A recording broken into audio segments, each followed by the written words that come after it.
Why would you say you have to look for a mentor or a coach after you've done this process so far? Well, you're just getting started. Yeah. All you've done is gain clarity about what you want, set an intention and a decision. But now you're just ready to start a journey. And on that journey, my thing is, you don't have to have a coach. You don't have to have a mentor. But my business coach, who ran 47 companies, all of them successful, 4 of them turning over $1 billion annual sales, at the age of 70, is saying to me, Tony, I have mentors around me who are 90 and 91. And he said something to me I'll never forget. He said, what people don't realize about having a mentor or a coach is a mentor or a coach literally adds years to your life. I'm like, what do you mean, break that down? Well, he said, look, Tony, if you want to achieve a certain goal and you do it on your own and it takes you 5 years, you're going to be happy, you set the intention, you've gone on your GPS journey and you've achieved it. But the wise cat will get someone like a coach involved and they now achieve that same goal in 12 months. Now they got 4 years to do whatever they want to do. So basically, a mentor or a coach will allow you to collapse time and give you some structure and allow you to get to your destination quicker. Yeah, and also, if they coach as well as mentor you, then you're looking at them every day knowing that you're accessing wisdom because they've been there, they've made the mistakes. Why are you gonna make the same mistake? There's someone sitting right next to you telling you don't go left because there's some drug dealers down there. Like, oh no, I want to go left. I want to see for myself. Yeah. Like, okay. Yeah, and that comes into your 5th point that says be a student and be teachable. Oh no, that's the one I love. Like I said, I've been investing in people consciously for 30 years. And I guess I smile a lot when I see it, but it also is humbling for me. And what is it that I see? Certainly here in the West, what I see is like when people have gone through adolescence, so like now they're post-19, or if they are really intelligent, they've gone to uni and they got a degree and they come out with their first or whatever, the ego and the arrogance is too much, man. It's like, now I come along and I might want to show you something and they just don't want to hear it. Whereas the reason for me why I say it's humbling is because, I met my spiritual mentor when I was like 18. So I was still in that teachable, and I was on the street, and I knew that I needed to humble myself because I had no adult guidance. And why it's humbling is because when I realized that I was learning things that I'd never heard in school, college, or university, I'm just like, yeah, I'm going to be a student. And I've never left that state of consciousness. He's still my mentor till this day, as you know. Yeah. So it's pretty, so that's what I mean. Adults, we need to be teachable. And certainly, I think the whole world can see now that the world has changed, right? And people are saying that, but do they understand what that really means? Because in effect, as you know, you've been with me for 9 years. I've been saying it for 9 years. We got to go back to school. Meaning we have to unlearn all of the stuff that we used to do because it does not serve you in this new era. But if you're not teachable, you're going to hold on to those values and those ways of doing things in the old era, not knowing that that is the fastest way to destruction. Yeah. And your 6th and final point, rinse and repeat.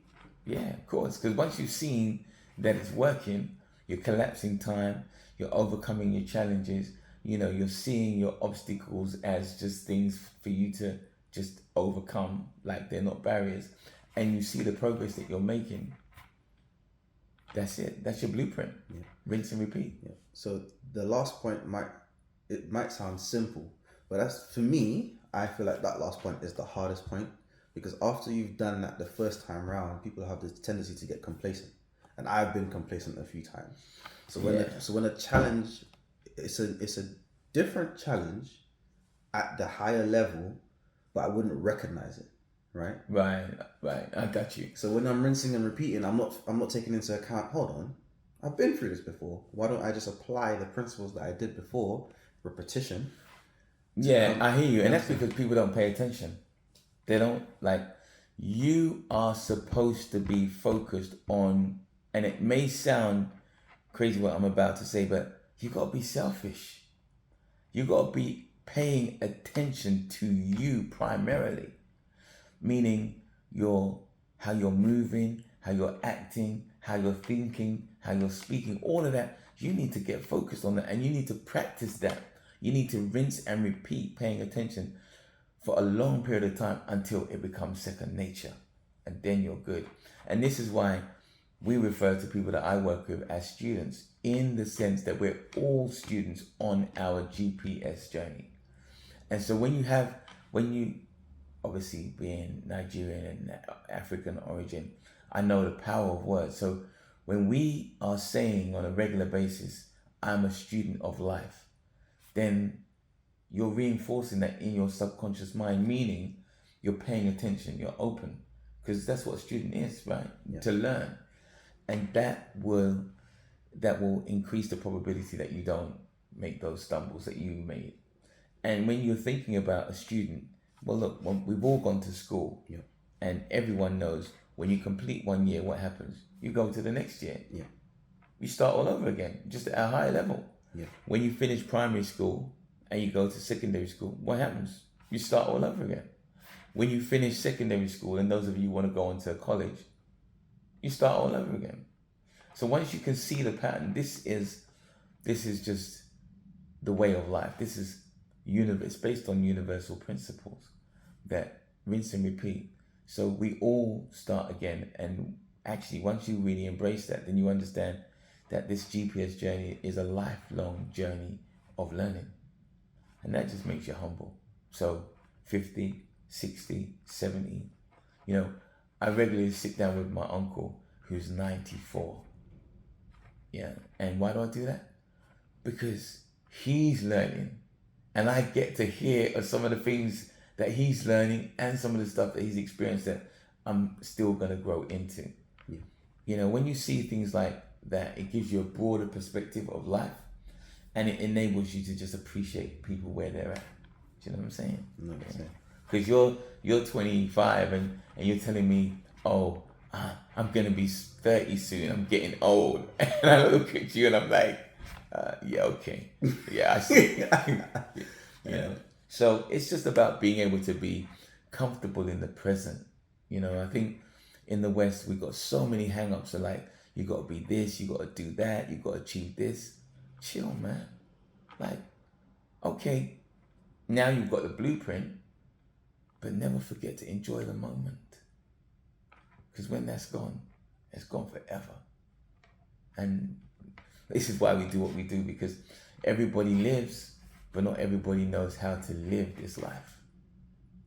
You know what I'm saying? You know what I'm saying? Yeah. So, cool. All right. Well, I hope that's given you some insights, some tips, something that you can take away, the blueprint, however it is for you, make it work. It's me, Tony DADA, with the young Natty, saying enough love. All right, thanks guys. The link to the blog will be down below in the description. If you like these, please let us know and we'll do some more. All right, cool.